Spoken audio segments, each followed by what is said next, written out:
কবি নজরুল ইসলামের প্রয়াণ দিবসে আসানসোল পৌর নিগমের পক্ষ থেকে শ্রদ্ধা জানানো হয়।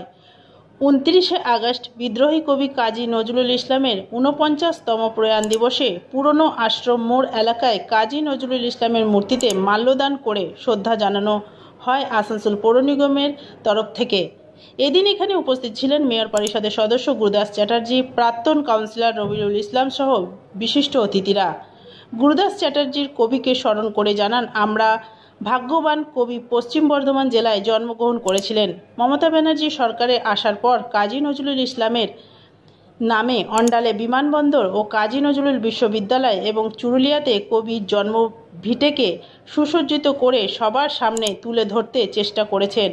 দেশের স্বাধীনতায় তার অবদান আগামী প্রজন্মের কাছে স্মরণীয় হয়ে থাকবে। Green Asansol, clean Asansol.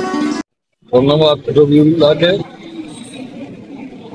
আমাদের মধ্যে উপস্থিত আছেন রবি বড়াল, অফিস সুপারিনটেন্ডেন্ট মলয়, আছে কল্লোল, আছেন আরো বিশিষ্ট সমাজসেবী বৃন্দ। আপনারা জানেন আজকে বিদ্রোহী কবি নজরুলের প্রয়াণ বার্ষিকী।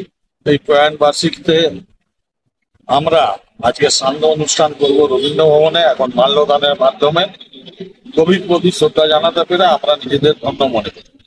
আসানসোল মিউনিসিপাল কর্পোরেশন প্রতিটি কবির জন্মদিন, মৃত্যুদিন পালন করে।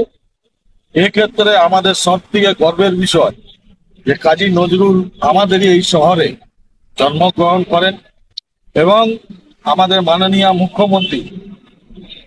মুখ্যমন্ত্রী হওয়ার পর আমাদের পাশে অন্ডাল বিমানবন্দর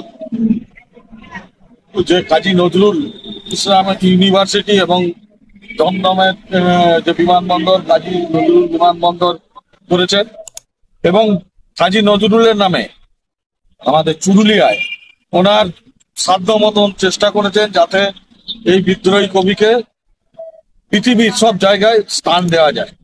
তাই আমরা কৃতজ্ঞ মমতা বন্দ্যোপাধ্যায়ের প্রতি।